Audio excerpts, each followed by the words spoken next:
Chapter 8. It was but too plain.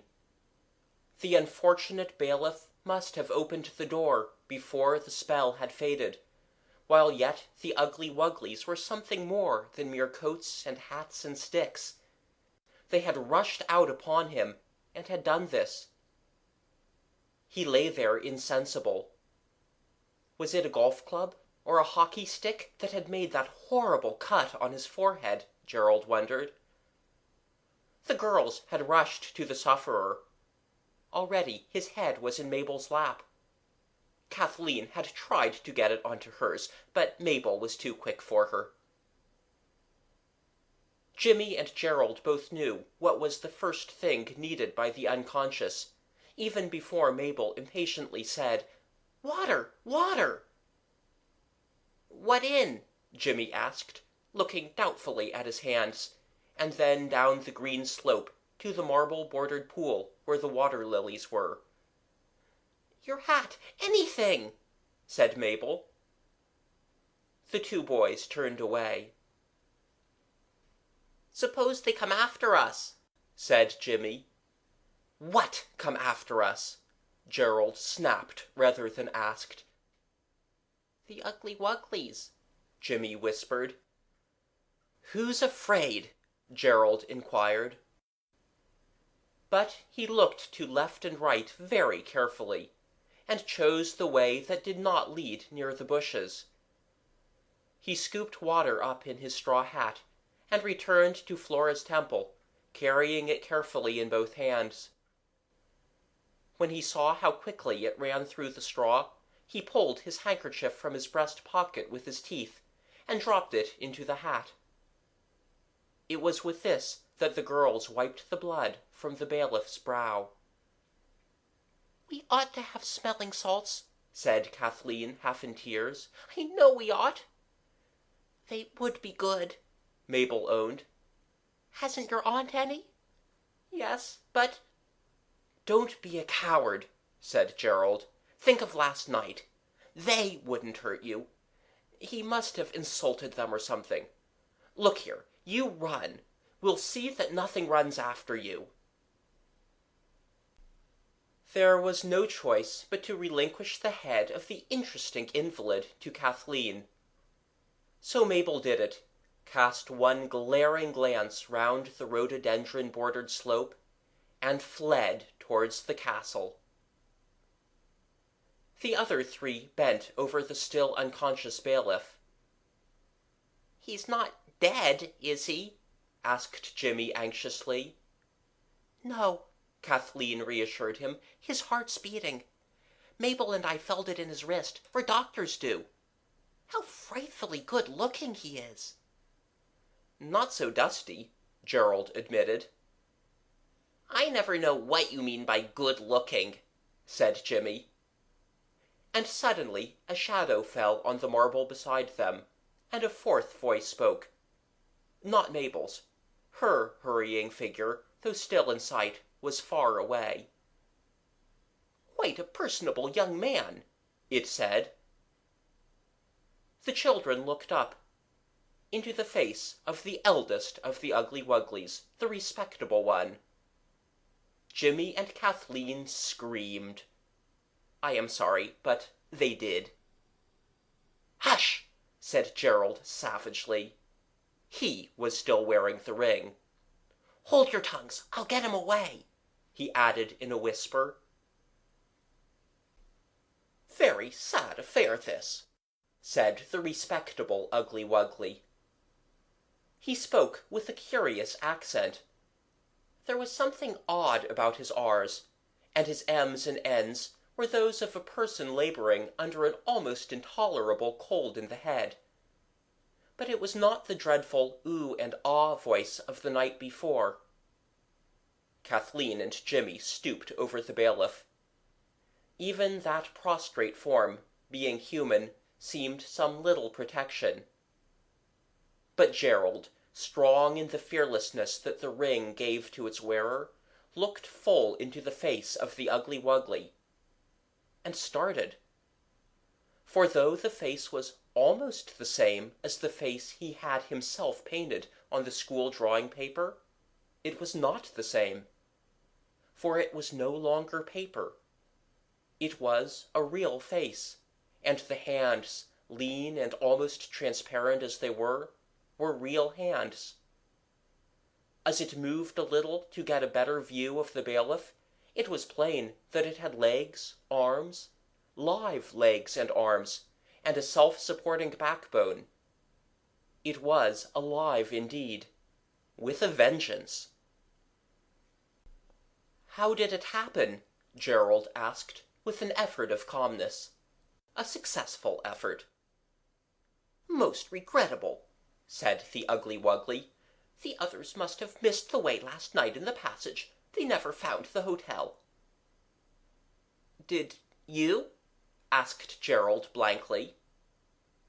"Of course," said the Ugly Wuggly. "Most respectable, exactly as you said. Then when I came away, I didn't come the front way, because I wanted to revisit the sylvan scene by daylight, and the hotel people didn't seem to know how to direct me to it. I found the others all at this door, very angry. They'd been here all night, trying to get out. Then the door opened. This gentleman must have opened it, and before I could protect him, that underbred man in the high hat, you remember." Gerald remembered. "Hit him on the head, and he fell where you see him. The others dispersed, and I myself was just going for assistance when I saw you."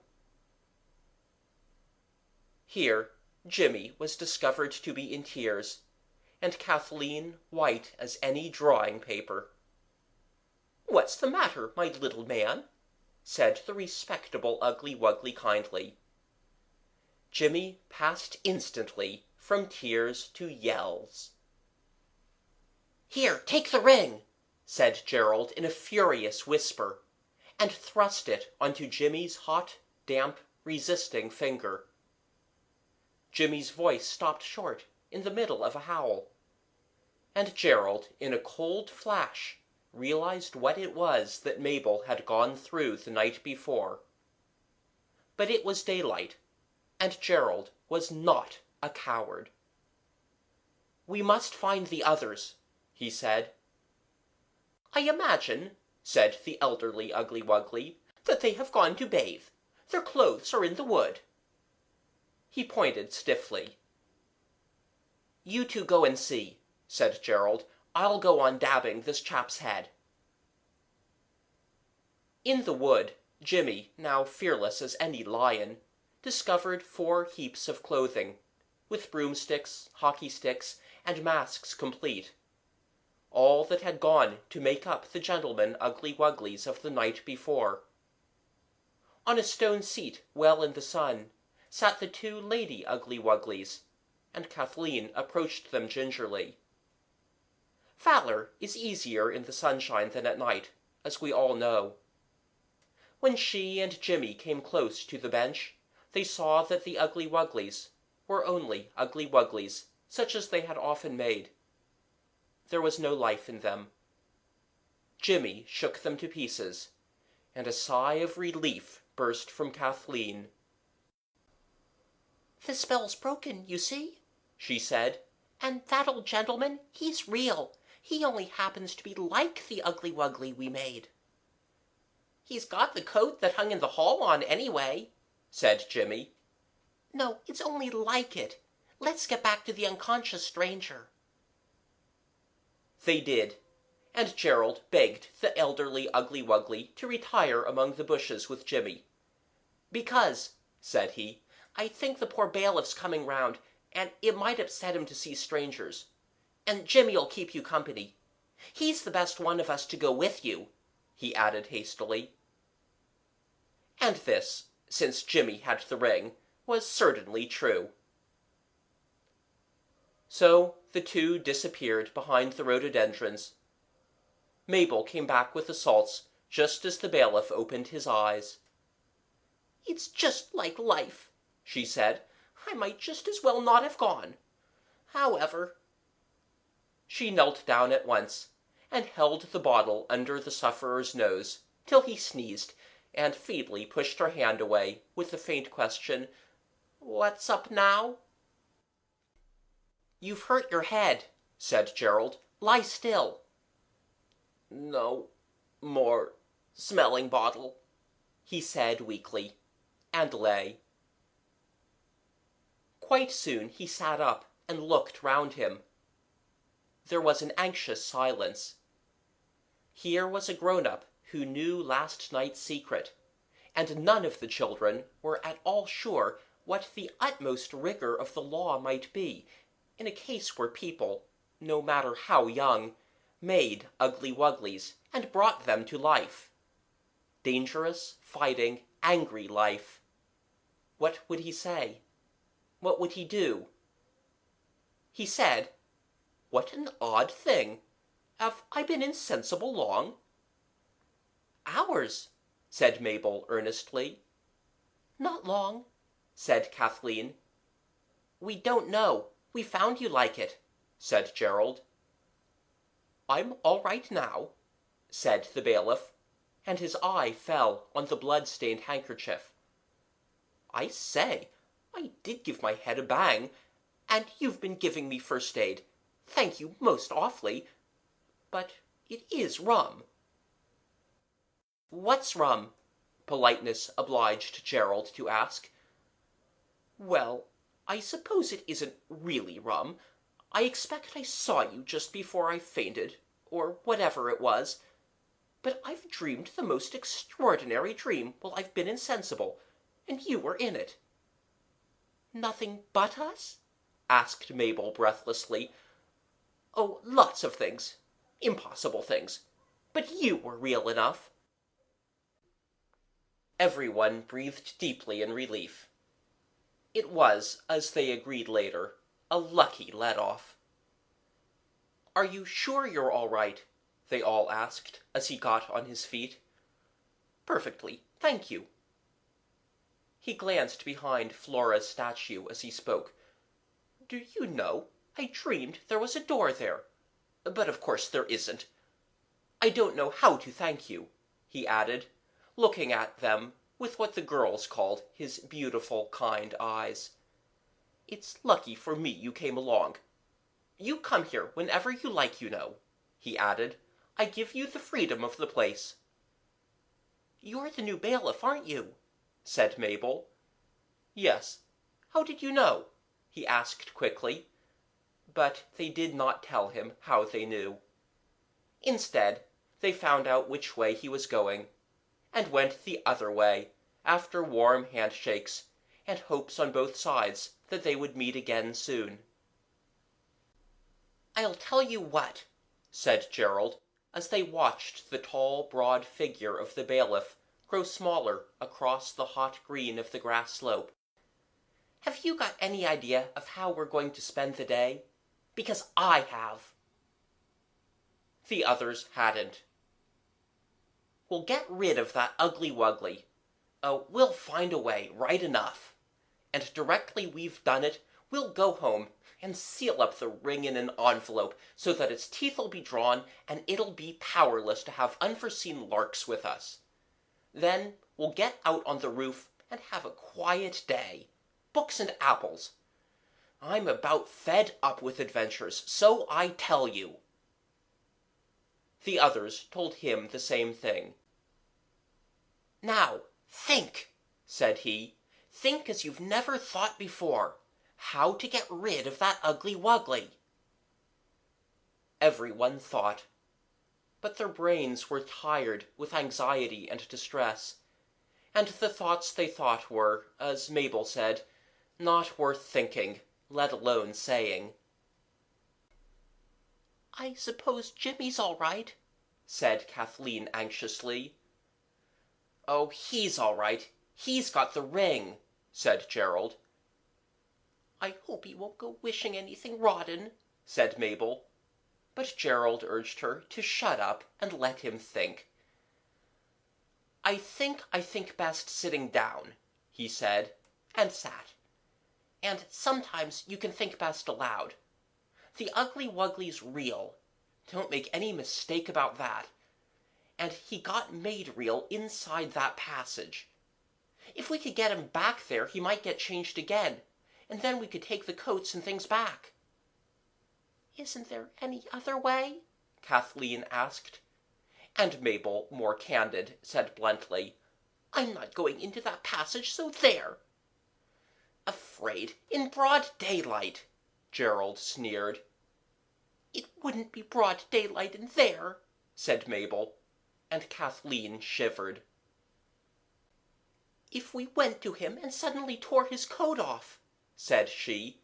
"He is only coats. He couldn't go on being real then." "Couldn't he?" said Gerald. "You don't know what he's like under the coat." Kathleen shivered again. And all this time the sun was shining gaily, and the white statues and the green trees and the fountains and terraces looked as cheerfully romantic as a scene in a play. "Anyway," said Gerald, "we'll try to get him back and shut the door. That's the most we can hope for. And then Apples and Robinson Crusoe, or The Swiss Family, or any book you like that's got no magic in it. Now, we've just got to do it. And he's not horrid now. Really he isn't. He's real, you see." "I suppose that makes all the difference," said Mabel, and tried to feel that perhaps it did. "And it's broad daylight. Just look at the sun," Gerald insisted. "Come on." He took a hand of each, and they walked resolutely towards the bank of rhododendrons, behind which Jimmy and the Ugly Wuggly had been told to wait.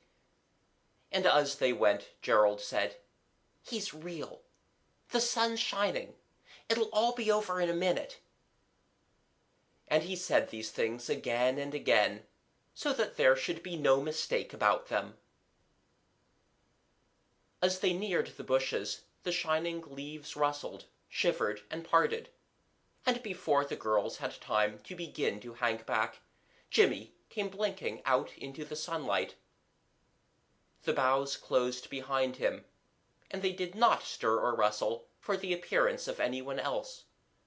Jimmy was alone. "Where is it?" asked the girls in one breath. "Walking up and down in a fir walk," said Jimmy, "doing sums in a book. He says he's most frightfully rich, and he's got to get up to town, to the stocks or something, where they change papers into gold if you're clever, he says. I should like to go to the stocks change, wouldn't you?" "I don't seem to care very much about changes," said Gerald. "I've had enough. Show us where he is. We must get rid of him." "He's got a motor car," Jimmy went on, parting the warm, varnished-looking rhododendron leaves, "and a garden with a tennis court, and a lake, and a carriage and pair. And he goes to Athens for his holiday sometimes, just like other people go to Margate." "The best thing," said Gerald, following through the bushes, "will be to tell him the shortest way out is through that hotel that he thinks he found last night. Then we get him into the passage, give him a push, fly back and shut the door."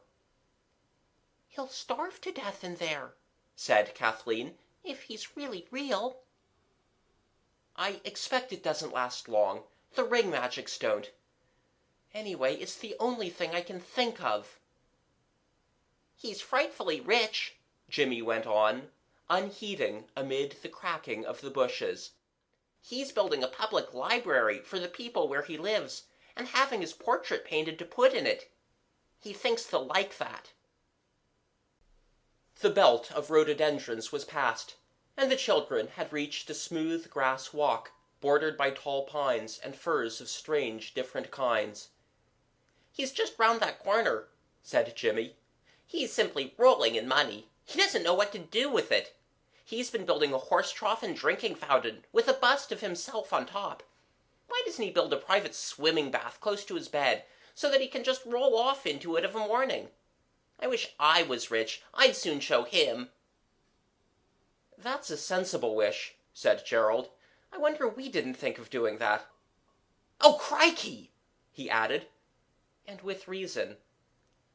For there, in the green shadows of the pine walk, in the woodland silence broken only by rustling leaves and the agitated breathing of the 3 unhappy others, Jimmy got his wish. By quick but perfectly plain to be seen degrees, Jimmy became rich. And the horrible thing was that though they could see it happening, they did not know what was happening, and could not have stopped it if they had. All they could see was Jimmy, their own Jimmy, whom they had larked with, and quarrelled with, and made it up with ever since they could remember. Jimmy continuously and horribly growing old. The whole thing was over in a few seconds. Yet in those few seconds they saw him grow to a youth, a young man, a middle-aged man, and then, with a sort of shivering shock, unspeakably horrible and definite, he seemed to settle down into an elderly gentleman, handsomely but rather dowdily dressed, who was looking down at them through spectacles, and asking them the nearest way to the railway station. If they had not seen the change take place in all its awful details, they would never have guessed that the stout, prosperous, elderly gentleman with the high hat, the frock coat, and the large red seal dangling from the curve of a portly waistcoat, was their own Jimmy. But, as they had seen it, they knew the dreadful truth. "Oh, Jimmy, don't!" cried Mabel desperately. Gerald said, "This is perfectly beastly!" And Kathleen broke into wild weeping. "Don't cry, little girl," said that which had been Jimmy. "And you, boy, can't you give a civil answer to a civil question?" "He doesn't know us," wailed Kathleen. "Who doesn't know you?" said that which had been impatiently. "You don't," Kathleen sobbed. "I certainly don't," returned that which, "but surely that need not distress you so deeply." "Oh, Jimmy, Jimmy, Jimmy!" Kathleen sobbed louder than before. "He doesn't know us," Gerald owned. "Or, look here, Jimmy, you aren't kidding, are you? Because if you are, it's simply abject rot." "My name is Mr. said that which had been Jimmy, and gave the name correctly. By the way, it will perhaps be shorter to call this elderly stout person who was Jimmy grown rich by some simpler name than I have just used. Let us call him That, short for that which had been Jimmy. "What are we to do?" whispered Mabel, awestruck. And aloud she said, "Oh, Mr. James, or whatever you call yourself, do give me the ring."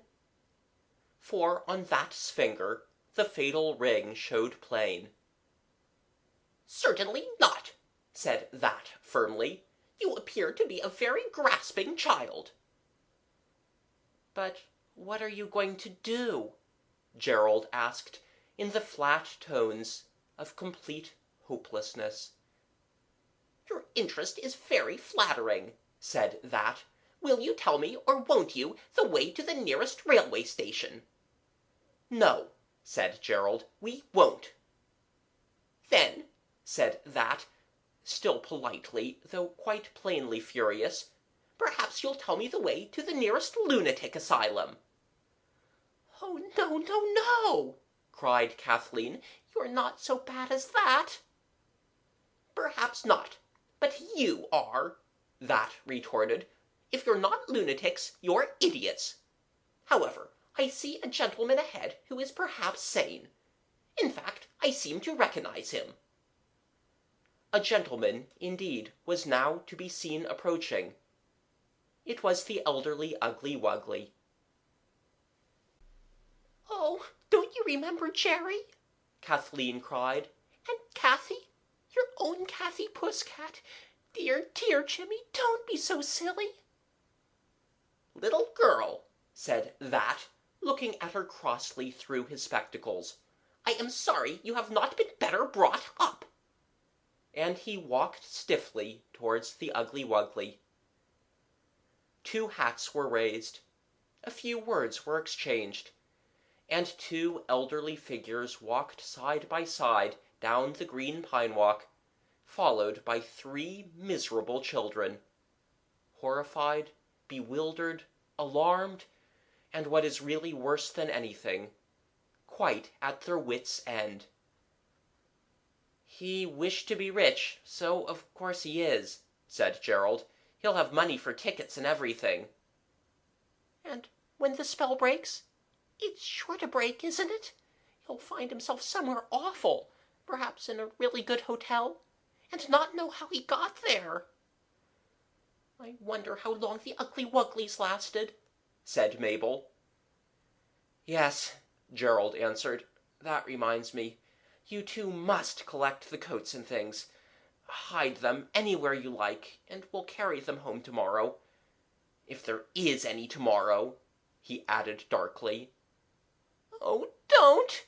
said Kathleen, once more breathing heavily, on the verge of tears. "You wouldn't think everything could be so awful, and the sun shining like it does."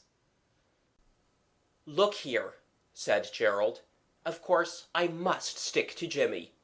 You 2 must go home to Mademoiselle and tell her Jimmy and I have gone off in the train with a gentleman. Say he looked like an uncle. He does, some kind of uncle. There'll be a beastly row afterwards, but it's got to be done." "It all seems thick with lies," said Kathleen. "You don't seem to be able to get a word of truth in edgewise, hardly." "Don't you worry," said her brother. "They aren't lies. They're as true as anything else in this magic rot we've got mixed up in. It's like telling lies in a dream. You can't help it." "Well, all I know is I wish it would stop." "Lot of use your wishing that is," said Gerald, exasperated. "So long. I've got to go. And you've got to stay. If it's any comfort to you, I don't believe any of it's real. It can't be. It's too thick. Tell Mademoiselle Jimmy and I will be back to tea. If we don't happen to be, I can't help it. I can't help anything, except perhaps Jimmy." He started to run, for the girls had lagged, and the Ugly Wuggly and that late Jimmy had quickened their pace. The girls were left looking after them. "We've got to find these clothes," said Mabel. "Simply got to. I used to want to be a heroine. It's different when it really comes to being, isn't it?" "Yes, very," said Kathleen. "Where shall we hide the clothes when we've got them? Not that passage." "Never," said Mabel firmly. "We'll hide them inside the great stone Dinosaurus. He's hollow." "He comes alive in a stone," said Kathleen. "Not in the sunshine he doesn't," Mabel told her confidently, "and not without the ring." "There won't be any apples and books today," said Kathleen. "No, but we'll do the babiest thing we can do the minute we get home. We'll have a doll's tea party. That'll make us feel as if there wasn't really any magic." "It'll have to be a very strong tea party then," said Kathleen doubtfully. And now we see Gerald, a small but quite determined figure, paddling along in the soft white dust of the sunny road, in the wake of 2 elderly gentlemen. His hand in his trousers pocket buries itself with a feeling of satisfaction in the heavy mixed coinage that is his share of the profits of his conjuring at the fair. His noiseless tennis shoes bear him to the station, where, unobserved, he listens at the ticket office to the voice of that which was James.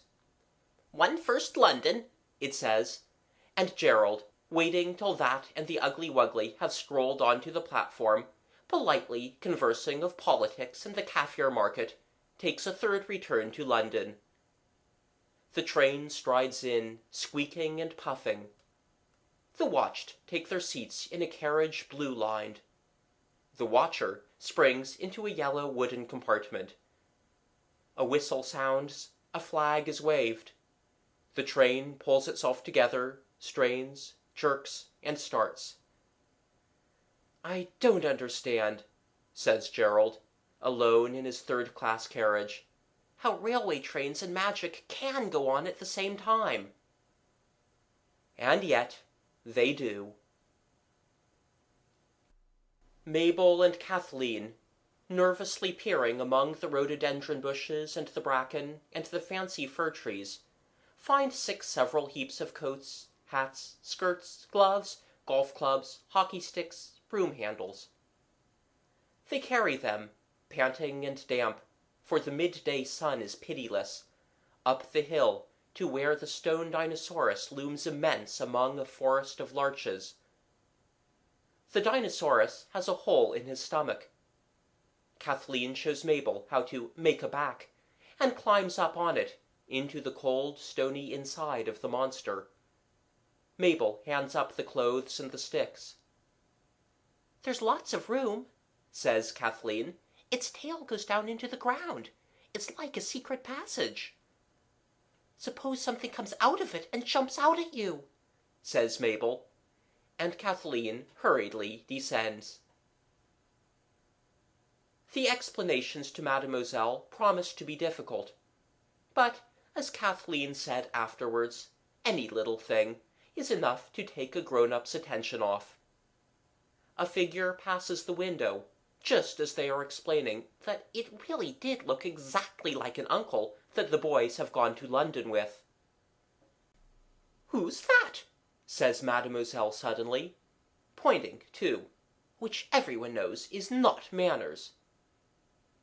It is the bailiff coming back from the doctor's, with antiseptic plaster on that nasty cut that took so long a bathing this morning.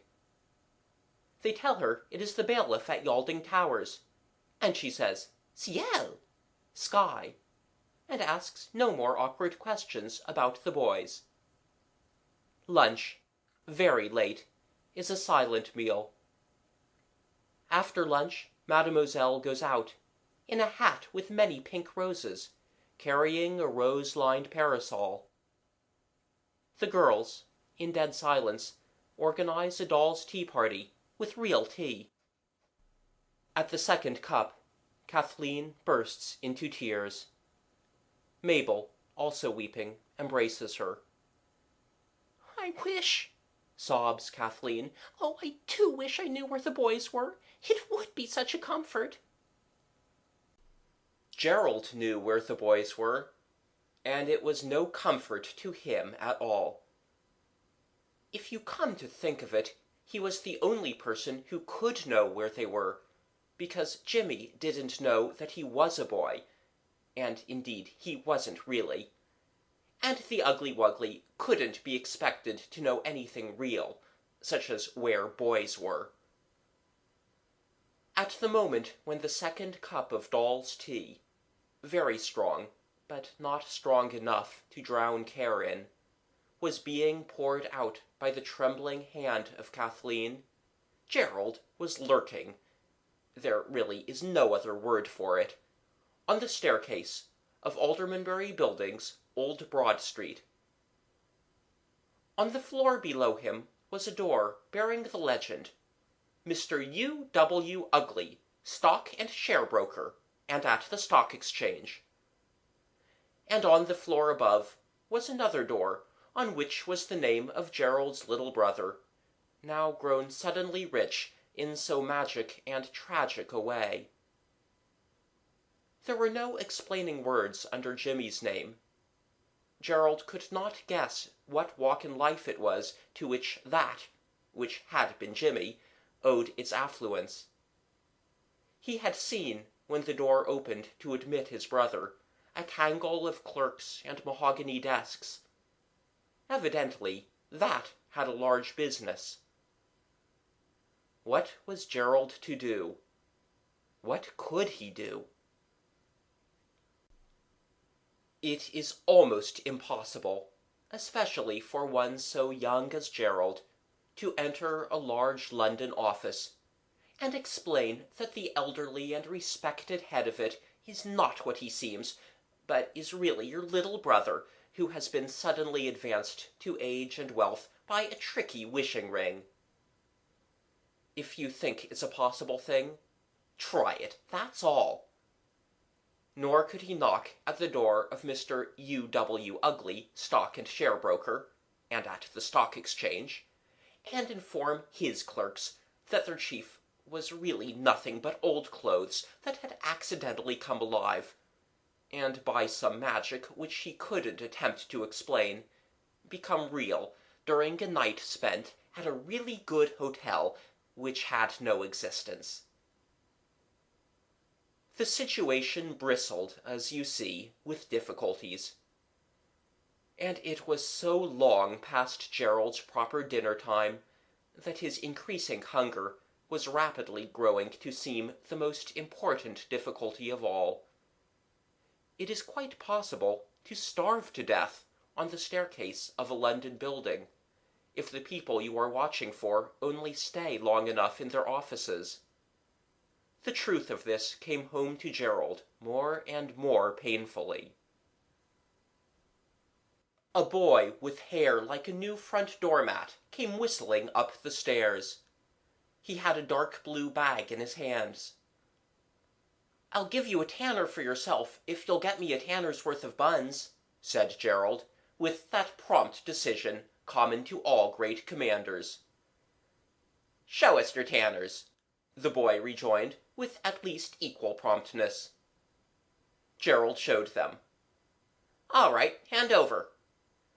"Payment on delivery," said Gerald, using words from the draper's which he had never thought to use. The boy grinned admiringly. "Knows his way about," he said. "Ain't no flies on him." "Not many," Gerald owned with modest pride. "Cut along, there's a good chap. I've got to wait here. I'll take care of your bag if you like." "Nor yet there ain't no flies on me neither," remarked the boy, shouldering it. "I been up to the confidence trick for years, ever since I was your age." With this parting shot he went, and returned in due course, bun-laden. Gerald gave the sixpence, and took the buns. When the boy, a minute later, emerged from the door of Mr. U.W. Ugly, stock and share broker, and at the Stock Exchange, Gerald stopped him. "What sort of chap's that?" he asked, pointing the question with a jerk of an explaining thumb. "Awful big pot," said the boy, "up to his eyes in oof. Motor and all that." "Know anything about the one on the next landing?" "He's bigger than what this one is. Very old firm. Special cellar in the Bank of England to put his chink in. All in bins, like against the wall at the corn chandler's. Jiminy, I wouldn't mind 'alf an hour in there, and the doors open and the police away at a beano. Not much, neither. You'll bust if you eat all them buns." "Have one?" Gerald responded, and held out the bag.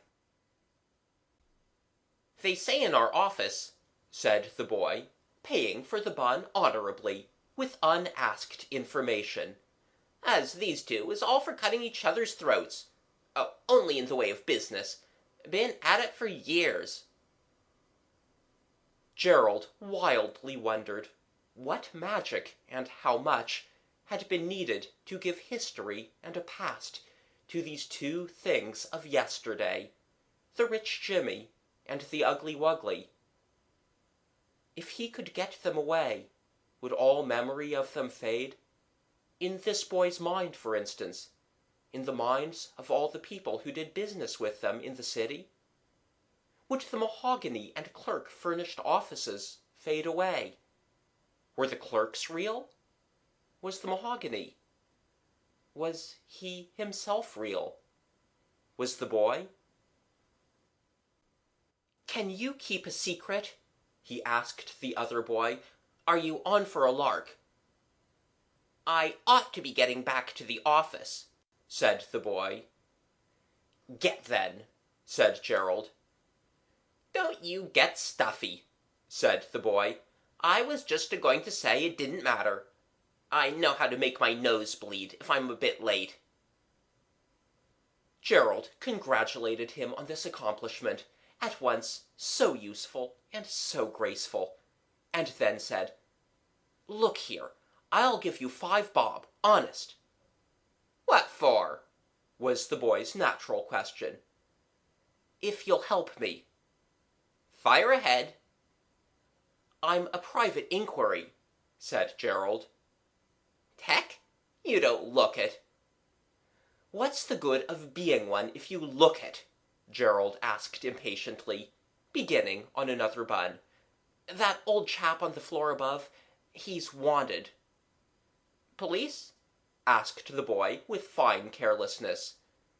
"No, sorrowing relations." "Return to," said the boy. "All forgotten and forgiven. I see." "And I've got to get him to them somehow. Now, if you could go in and give him a message from someone who wanted to meet him on business—" "Hold on," said the boy.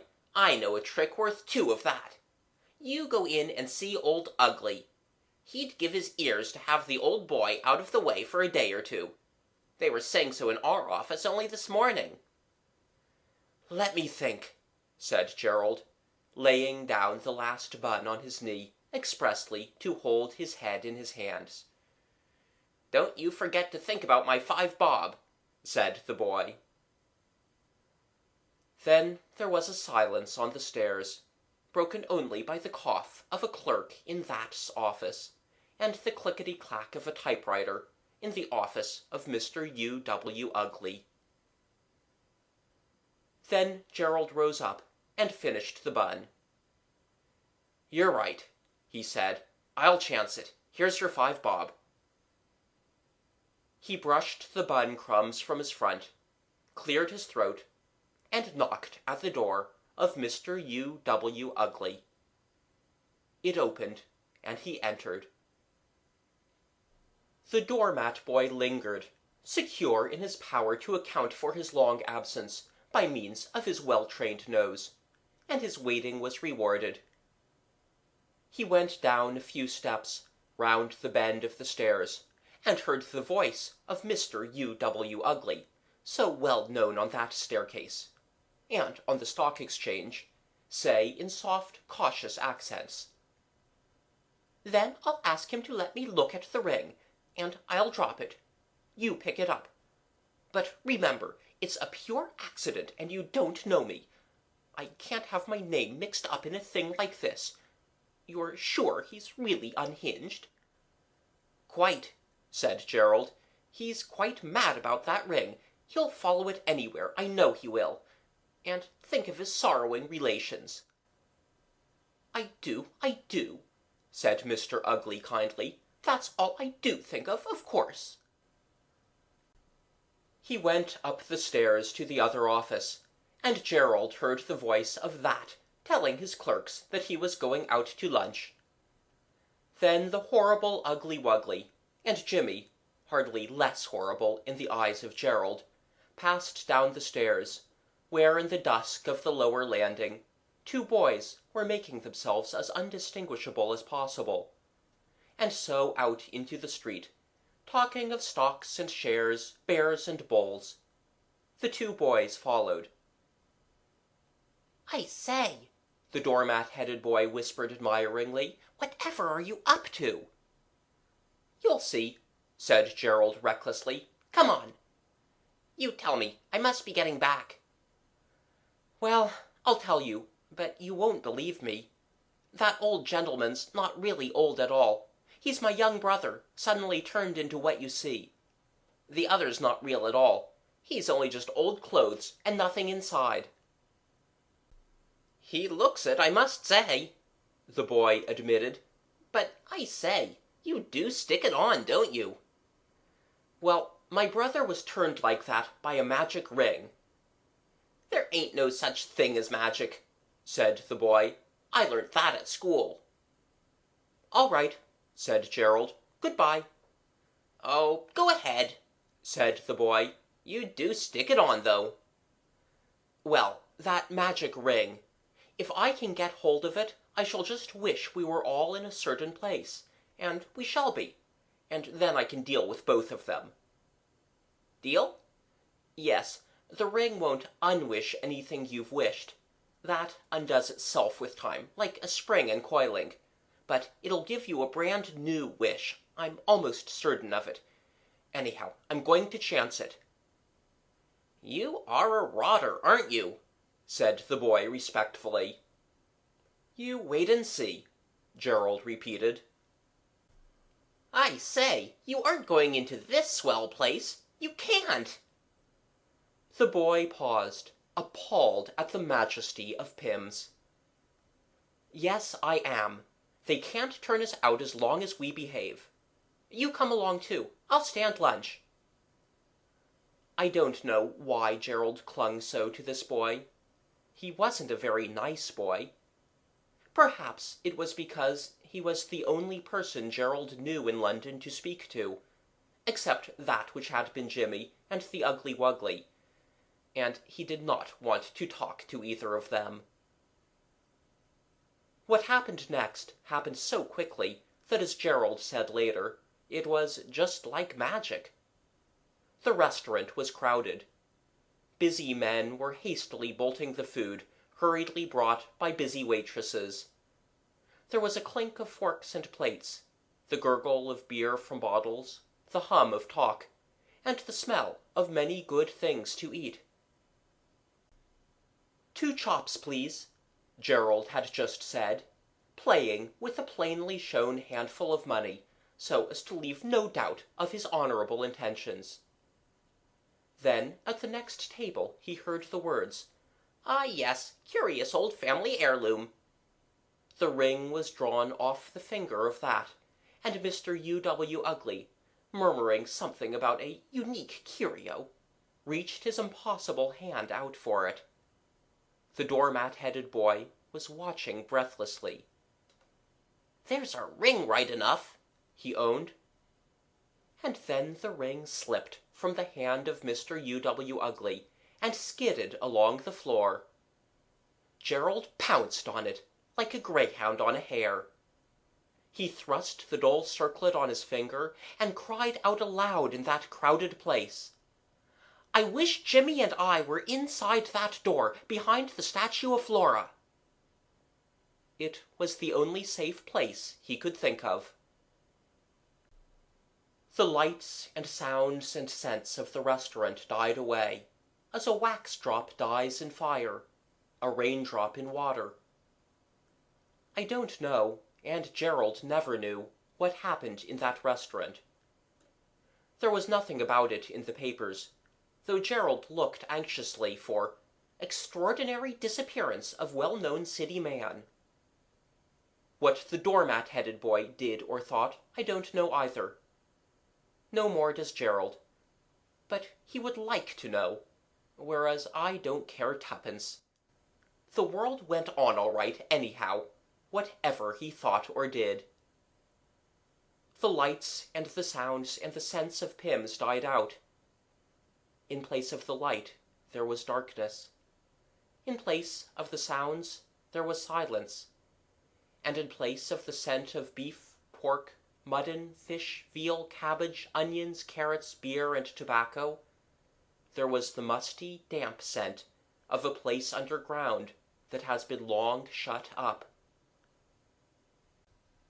Gerald felt sick and giddy, and there was something at the back of his mind that he knew would make him feel sicker and giddier as soon as he should have the sense to remember what it was. Meantime, it was important to think of proper words to soothe the city man that had once been Jimmy, to keep him quiet, till time, like a spring uncoiling, should bring the reversal of the spell, make all things as they were and as they ought to be. But he fought in vain for words. There were none. Nor were they needed, for through the deep darkness came a voice, and it was not the voice of that city man who had been Jimmy, but the voice of that very Jimmy who was Gerald's little brother, and who had wished that unlucky wish for riches that could only be answered by changing all that was Jimmy, young and poor, to all that Jimmy, rich and old, would have been. Another voice said, Jerry, Jerry, are you awake? I've had such a rum dream. And then there was a moment when nothing was said or done. Gerald felt through the thick darkness, and the thick silence, and the thick scent of old earth shut up, and he got hold of Jimmy's hand. "It's all right, Jimmy, old chap," he said. "It's not a dream now. It's that beastly ring again. I had to wish us here to get you back at all out of your dream." "Wish us where?" Jimmy held on to the hand in a way that in the daylight of life he would have been the first to call babyish. "Inside the passage, behind the Flora statue," said Gerald, adding, "It's all right, really." "Oh, I dare say it's all right," Jimmy answered through the dark, with an irritation not strong enough to make him loosen his hold of his brother's hand. "But how are we going to get out?" Then Gerald knew what it was that was waiting to make him feel more giddy than the lightning flight from Cheapside to Yalding Towers had been able to make him. But he said stoutly, "I'll wish us out, of course," though all the time he knew that the ring would not undo its given wishes. It didn't. Gerald wished. He handed the ring carefully to Jimmy through the thick darkness, and Jimmy wished. And there they still were, in that black passage behind Flora, that had led, in the case of one Ugly Wuggly at least, to a good hotel. And the stone door was shut, and they did not know even which way to turn to it. "If I only had some matches," said Gerald. "Why didn't you leave me in the dream?" Jimmy almost whimpered. "It was light there, and I was just going to have salmon and cucumber." "I," rejoined Gerald in gloom, "was just going to have steak and fried potatoes." The silence and the darkness and the earthy scent were all they had now. "I always wondered what it would be like," said Jimmy in low, even tones, "to be buried alive, and now I know. Oh!" His voice suddenly rose to a shriek. "It isn't true! It isn't! It's a dream, that's what it is!" There was a pause while you could have counted 10. Then, "Yes," said Gerald bravely, through the scent and the silence and the darkness. "It's just a dream, Jimmy, old chap. We'll just hold on, and call out now and then just for the lark of the thing. But it's really only a dream, of course." "Of course," said Jimmy, in the silence and the darkness and the scent of old earth. End of chapter 8.